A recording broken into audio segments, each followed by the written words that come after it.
Suatu ketika, salah seorang ulama besar bernama Ibnu Aqil Al-Hambali pergi melaksanakan ibadah haji. Dalam perjalanan, beliau menemukan kantung berwarna merah yang berisi kalung mutiara yang sangat indah. Kalung tersebut diambil dan disimpan oleh Ibnu Aqil. Namun tidak lama kemudian, seorang tua renta berkata di tengah keramaian, "Barang siapa melihat kalung mutiara dalam kantung berwarna merah, maka ia akan kuberi uang 100 dinar." Ibnu Aqil lantas mengembalikan kalung itu kepada pria tua tersebut. Pria tua memberi imbalan 100 dinar yang dia janjikan. Namun Ibnu Aqil menolaknya. "Lalu aku pergi melanjutkan perjalanan berhaji," kata Ibnu Aqil.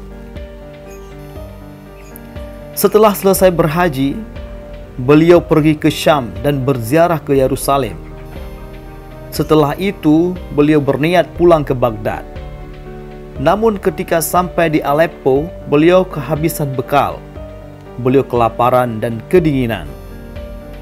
Akhirnya, beliau berteduh di sebuah masjid. Para jamaah masjid itu memberi beliau makan dan minum. Barangkali karena ada yang mengenal beliau, beliau dipersilahkan untuk menjadi imam dan diberi mandat mengajar di sana selama 1 bulan.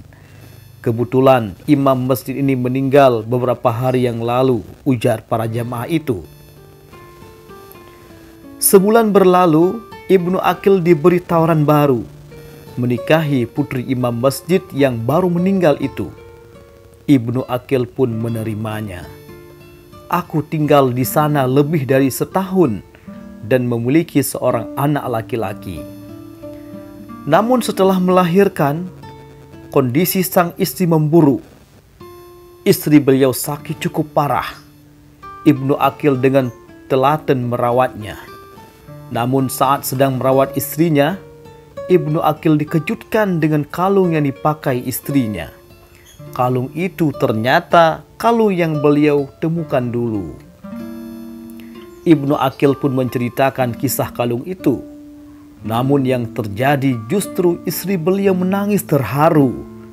"Aku diberi kalung ini oleh ayahku," ujar sang istri. Ketika memberi, ayahku berkata, "Nak, semoga kau mendapat suami seperti pemuda yang menemukan kalung ini."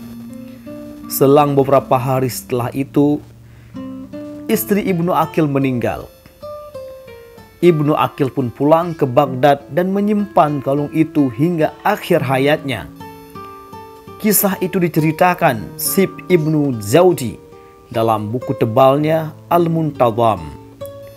Kisah itu adalah campuran kisah asmara dan kebetulan yang terjadi pada seorang ulama besar, Abul Wafa Ibnu Aqil Al-Hambali, pengarang kitab khawatir terkenal berjudul Al-Funun yang berjumlah 900 jilid dan oleh Az-Zahabi digelari sebagai karangan terbesar di dunia.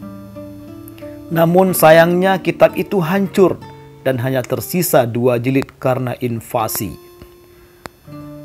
Bagi kami, kisah di atas menarik karena menyingkap kehidupan ulama yang jarang dibahas, seperti pernikahan dan rihlah. Selama ini, diri ulama direduksi sebagai pribadi teguh agama dan tak tersentuh oleh kehidupan sehari-hari. Padahal selayaknya pria manapun, di masa puberitas seorang ulama akan mengalami yang namanya kasmaran. Hal ini bisa kita jumpai misalnya dalam Tauqul Hamamah yang ditulis oleh Ibnu Hazm Al-Andalusia. Pada halaman 115, Ibnu Hazm bercerita bahwa saat usianya belasan tahun, beliau pernah punya pacar bernama Nuaim. Kata beliau, Nuaim cantik luar biasa. Beliau hidup di Spanyol, jadi ada kemungkinan gadis itu campuran antara mata elang Arab dan eksotisme hipnotik. Beliau sangat mencintai dan menyayanginya. Namun takdir berkata lain. Gadis itu harus menyandingi debu dan batu liang melahat. Ya, pacar Ibnu Hazm itu meninggal. Sejak saat itu beliau kesulitan move on. Selama 7 bulan beliau stres, tidak pernah ganti baju, dan menangis tak henti-henti. Dalam kesendirian beliau berkata, andai aku harus menebusnya dengan anggota tubuhku, maka pasti akan kulakukan.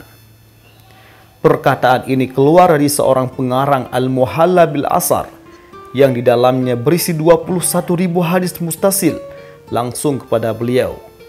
Perkataan ini muncul dari pengarang kitab Usul Fiqh Al-Ihkam dan pengarang kitab tentang sekte agama kuno Al-Fasl. Tiada lain pengarangnya adalah Ibnu Hazm. Kita juga bisa menengok seorang sufi besar Ibnu Arabi yang jatuh cinta kepada putri gurunya bernama Nidam hingga beliau menyusun kasidah Tarjumanul Aswaq atau kisah Sufyan As-Sauri yang hendak melamar Rabi'ah Adawiyah. Semua kisah-kisah itu adalah kisah asmara. Ternyata ulama pun akan bertekuk lutut di hadapan gadis. Sebagai penutup, Nabi SAW pernah bersabda, seseorang besok-besok akan bersama kekasihnya. Almar'u ma'aman ahab.